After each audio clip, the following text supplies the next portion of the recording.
Hello everyone, welcome to Snap Take. It is, as always, Glazer of Snap Judgments. Today we've got 4 decks for you, including our first Cersei deck that's going to be really good. We've also got a deck that I'm 9-2 with like a bajillion cubes. I think I'm plus 20 cubes with it. That has a 70% win rate in 100 games. That's going to be the first deck we get, so we're not going to make you wait for it. That deck is wild. It is absolutely crushing the meta for me, and I strongly urge you to give it a try. But we also have a top 5 deck that you can get here exclusively on how to play it, and we even have sort of like a hidden double deck thing happening for you. So let's get started, but first, if you'd like to see gameplay from these decks, check out the stream team. Tonight is Wednesday, so if you would like to, you can see GamingwithFlashX playing these decks on his stream at 5 p.m. Eastern. So check it out. GamingwithFlashX has these decks.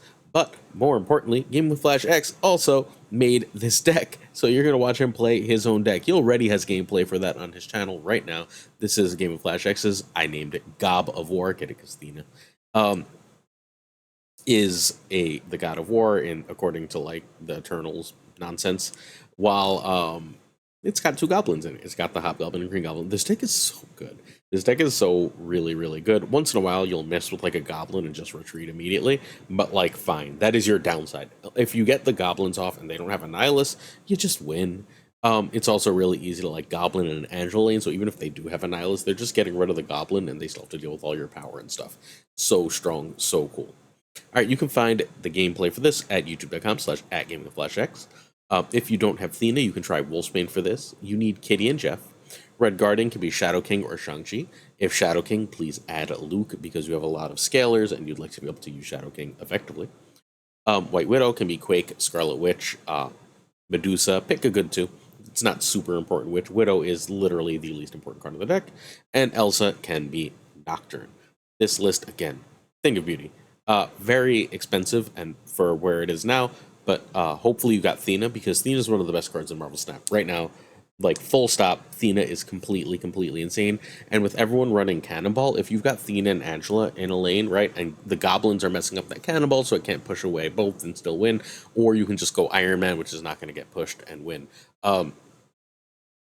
Goblins are really kind of hilarious into Professor X. You build yourself a nice big Jeff for Professor X, and like even if they get that Professor X lane, right, like you can win your other lane with Iron Man, right? Like you could, if you know where they're going to cannonball, Iron Man will win you the game.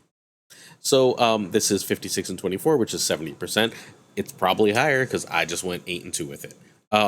Again, I'm completely in love with this deck. I strongly urge you to try it out unless your whole meta is a Nyla Cersei right now. And if you see the Nyla Cersei matchup, spoiler, like what the best players do is they know they have bad matchups and they just run from them. They say, the second there's a snap in this, I'm not going to deal with this bullshit. So just run from that if that's a thing. I don't think we're going to be seeing that deck for too long, but I do have 2 Annihilus Cersei brews I really like. We're going to look at the first today and then another tomorrow. Before we go further, by the way, I just casually have the #1 deck in Marvel Snap right now. That will be tomorrow's video as well. The deck that is #1 on the Infinite Leaderboard and is running away with things. All right, turn 1 is Kitty, but I'd never play Nightcrawler on turn 1, or almost never play Nightcrawler on turn 1. Turn 2, Ravonna, if you can, is better than Angela or Thena, is better than Widow or Jeff. Widow or Jeff depends on locations. I tend to like to hold Widow because occasionally Widow will just win a location. Like if the opponent has, like if there's a Space Thorn or something, Widow can just like auto win that. So can a Goblin, by the way. So there's a lot to like here for that. I am very often snapping on Ravonna with this list. Yeah, it'd be even higher cubes. Like one of my losses was 8. Whatever. So turn 3 is a 2+1 if you have an option to Thena. Or you can just play a Goblin, and that can be +1 with Ravonna. Or you can play a Red Guardian or Elsa if you don't have any of your combos. Goblin, Guardian, Elsa, +1 is the turn 3 play. Again, we're assuming Angela or Thena by this point, usually. Goblin in a 2 is totally fine if you have Ravonna, or you can just drop 2 regular 2s, right? Like if you just got Angela and Widow, you're perfectly fine to drop those. And once in a while, if you had Elsa and there's a nice, lovely target, Habo Gabo is great. I've been beating the absolute pants off the various not Ravonna, the various Namora decks that are floating around, because I'm just like, you have crap in your lane, you have crap in your lane. If on turn 5 I know they're gonna White Tiger, right? Like I can just drop my Hobgoblin in that lane then, and now they can't Odin it, and they're just stuck for power. My turn 5 is 3+2 or Hobgoblin, and turn 6 is usually Iron Man plus. I prefer to hold Iron Man till the end of the game unless I have seen their Red Guardian, because I don't really want him to get Red Guardian. And when he goes off, you just sort of win. He's too much power to compete with most of the time, and again, it works perfectly around that Cannonball BS.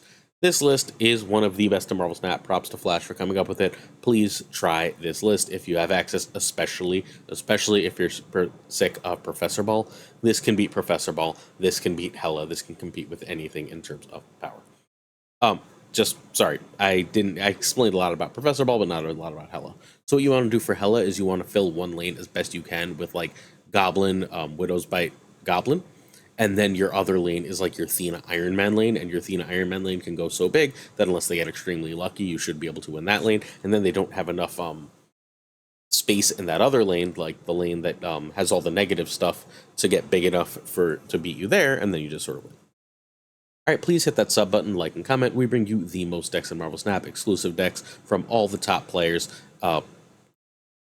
Like all your favorite streamers and content creators watch these videos.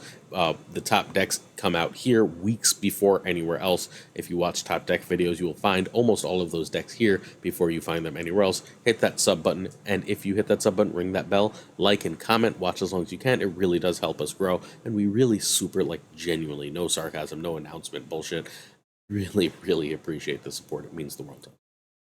And by us, I may mean me. I don't think Roy actually cares. All right, this is our Cersei list. I don't want to make you wait too long for the new card. This is one of my two favorite Cersei lists. There's one I like better. It's a bounce list that .geo sent me. I gotta make sure I'm actually allowed to share that tomorrow, but I fully plan to share that tomorrow. This list is really good. It is basically saying I can win lots of ways. My rocks are not great power cards. My rock cards aren't great power cards. My core rock slides are not amazing for power, so Cersei will do that. I've got a little bit of junk. That little bit of junk can make Mockingbird cheaper. And then I've got the Darkhawk, the Annihilus, the regular stuff you've been doing with this deck for months if you have Annihilus. You are going to need the Hawk and Annie package. You don't actually need Cersei. You can try Valkyrie or Deathstrike. Just quickly, what Cersei's value here is over those other cards. I mean, I guess it's not a huge value over Valkyrie for Mysterio, right? But it's generally better than Deathstrike in that, like, you're getting value out of these cards. Turning Rockslide into a 4 is really good. Turning a Mysterio clone into a 3 is really good. Same thing for White Widow. That's fundamentally what you're trying to do here. Mockingbird Mysterio is great, but it can be like Shang and Shadow King without losing too much. Be a little careful adding 2s because, well, you have a lot of 5s in the deck.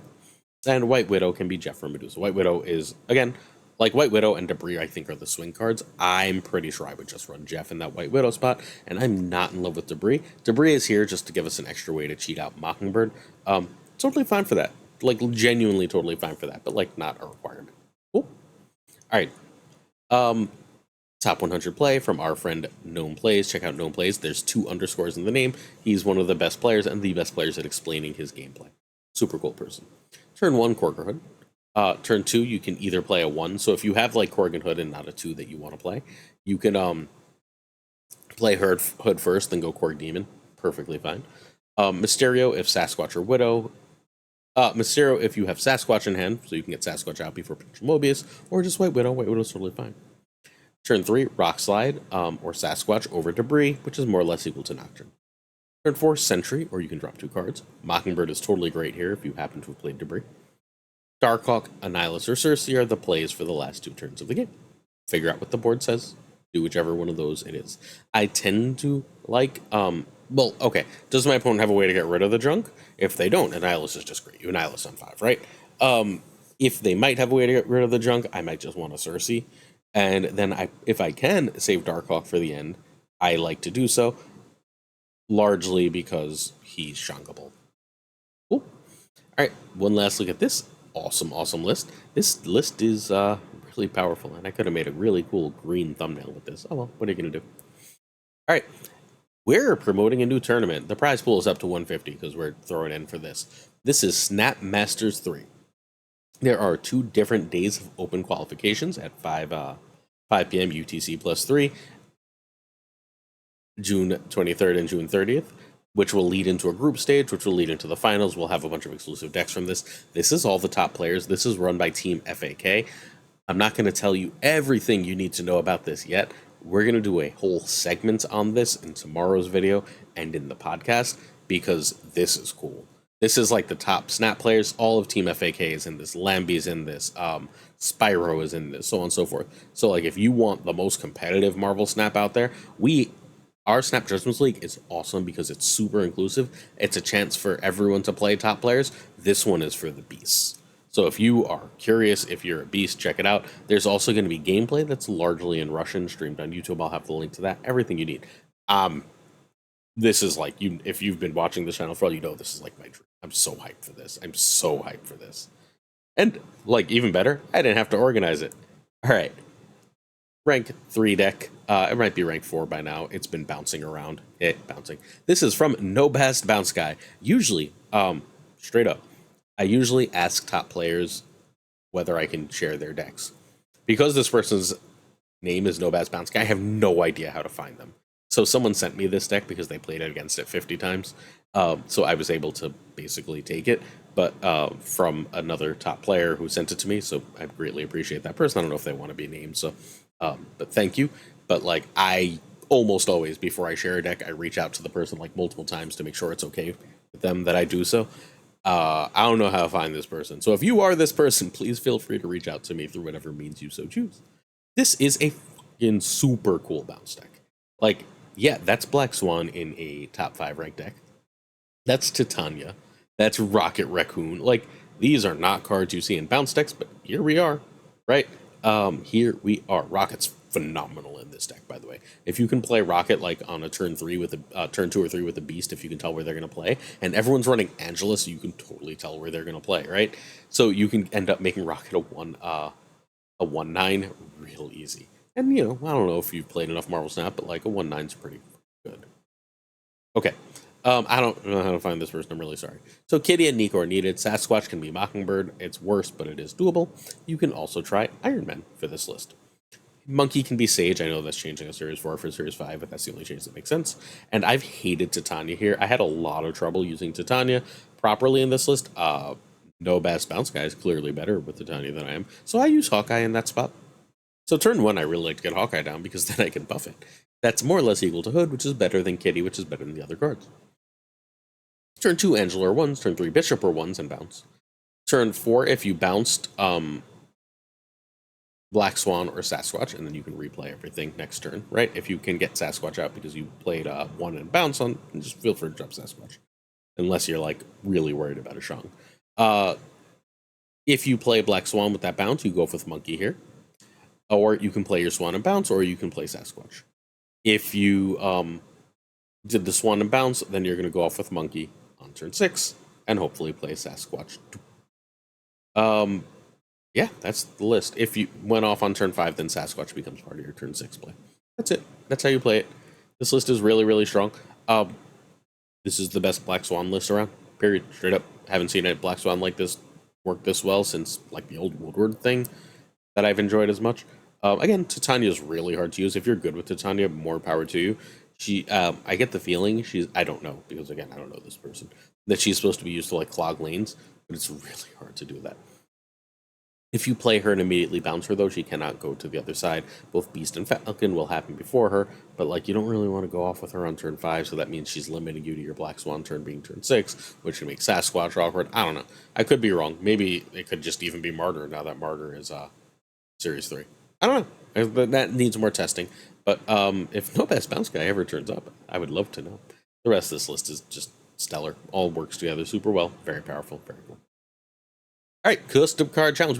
We skipped last week, our first skipped week, largely because last week was intensely busy with all the news and all the patch and the OTA and so on and so forth. So now we have our custom card challenge. We are going to do the concept was Pride, and the winner is the artist, who is like the king of custom cards at this point. The artist kills it again with a Hulkling that I like so exponentially better than the spoiled Hulkling. 4/5, on reveal, copy the text of the last card that was discarded or destroyed. So like you can do that with Lady Sif away a Doom or a Sarah or something and get it back. You can do that with Hela if you accidentally chuck a Hela and Hulkling is in play. Or sorry. Yeah. If Hulkling is in your hand, you discard Hela, you play Hulkling, all of a sudden you just got a Hela.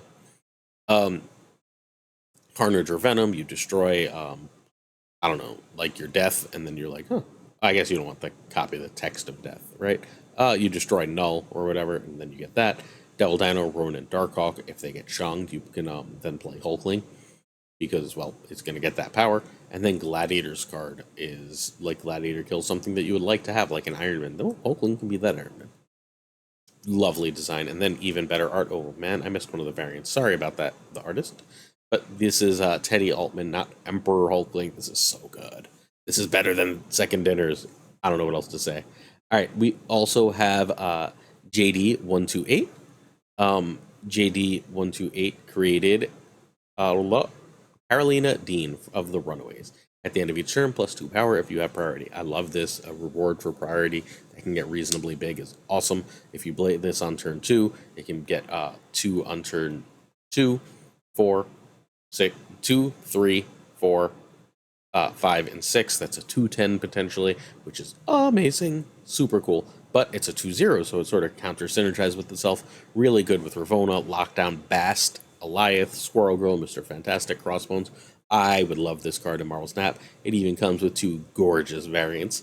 One with seemingly Nico kissing her, and one with the little angel wings, which, again, just stellar art. Props to JD128 for this really cool one. Now, I didn't make the slide that has what next week's challenge is, honestly, because I think I accidentally deleted it. I need to remake it, and I ran out of time. So, next week's challenge will be, as always, it will end Monday night. It will be Father's Day. The theme is Marvel Fathers. And the keyword is on reveal. Only on reveal. Not ongoing, on reveal. Got it? Now, this is important. Oh my god, I just realized this has a pride border on it. I love this. So great.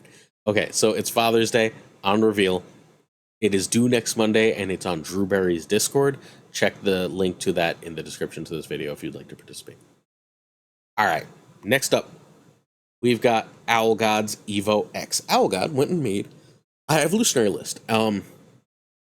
Longtime viewers know Owl God's one of the most creative and interesting deck builders in all of Marvel Snap. Just genuinely great person. We feature almost all of Owl God. Like, there's like 10 people whose decks we always feature here, right? They don't release all the time, but when they do, we always pay attention. Owl, W, etc. This is, we'd love to do that with like safety, but safety releases too many decks for us. Then we would just be like, every day, here's a new safety deck. All right, so Owl God's Evo X is sick. It is basically using the Kitty Angela Thena package and saying, well, I can also just combine that with Cyclops, and sometimes I can get, because I have Ravonna, I can do the Professor X thing, or I could even like do the Professor X thing on turn 5 and play an extra 1-drop with it. And then to end the game, especially if I've been playing on Hope, I can play Hulk, like a 16 power Hulk with an extra card. This way you don't waste the extra energy. It's awesome, super power, sort of like a mini curve evolutionary deck. So replacements, you can find, first you can find Owl at twitter.com/owl_snap. High series cards are needed here, except Nebula can be Misty, but wait, our friend Interrobang, hey Intero dropped this one, which is like the same basic concept, right? It's the same basic concept, except it's a little bit cheaper. Nocturne is in this list. You can replace Nocturne sort of with whatever. It can even be like Nightcrawler, it can be Misty. But yeah, this is saying you still want Thena, right? Like, you cannot play this version without Thena in any way, shape, or form. But it's just slightly cheaper. So, hey, check it out. This one uses the Wasp and Cyclops to say, if Abomination's a little bit cheaper, I can play the 2 cards and get my Thena bonus. Same thing for She-Hulk. I could always just do the, like, past turn 5 thing. I could Professor X turn 4, past turn 5, right? And then go She-Hulk Abomination, pump my Thena, get that Professor X lane, win the game. Without priority, right? So I can avoid cannibal. Really cool. So, like, we had a version from Intero and a version from Owl, so you can check these out. They're both linked in the description. So this is 2 great brewers come with a great deck. Turn 1, Nebula or Sunspot are better than Kitty. In the deck that has Kitty, you want to get those like scalers out early. Ravonna is your goal on turn 2. It's better than Thena, it's better than Angela, better than Jeff. Turn 3, 2 cards if you can for Thena. If not, Hope is better than Cyclops. Turn 4, Cyclops and a 1 or 2/2s. Or you can just drop Professor X on Thena, Sunspot, Cyclops. Professor X on Sunspot is often very good, because then you just pass turn 5, and then turn 6 you can do either the She-Hulk nonsense, or you can play Hulk nonsense, and then win the game without priority. Turn 5, 2 cards, or Professor X, and then you win, and it's lovely. Super powerful, super, super cool. Check these decks out. This is the Owl God version, which runs the Kitty Pryde Angela package, and Hulk, and the Intero version, which runs She-Hulk, Abomination, and cuts Angela, but still keeps the rest of the Thena pack. Cool. Super cool list. We'll see if Professor X survives Thursday. I have a feeling he's going to survive more than people would like him to, but what the hell do I know? I don't have any spoilers or anything yet, so we'll see. Question of the day, shoutouts, and we out of here. Our question of the day, Two Ties asks what I name my decks. I name my deck the player, and what card I need to know. So, if I were going to make the Intero deck, I'd go Intero Evo, right? I generally speaking just name my decks because that's how I need to find them, because I need to categorize them for videos. This is going to seem obvious to some people and like shocking to some, but I put a lot of work into this, right? I'm recording this really late at night, like I'm going to bed late, because I spent a lot of the time once my son went to bed, even before my son went to bed, while he was like around and we were reading, watching various streams, trying to get a feel for Cersei so I can find the right Cersei deck that I wanted to share, so I can realize how good it is, so I can recognize what its strengths and weaknesses are. I'm starting so I can build that like information, and then I also had to go test out a couple Cersei decks for myself to see how they felt, and then I earlier today tested all these other decks. So like a lot of time goes into this. So naming the decks is like part of the work of this for me. Direwolf wants to know how to spot a bot. So there's okay. So bots will snap almost always after like turn 3 if they're ahead, even if it doesn't seem like they have good reason to.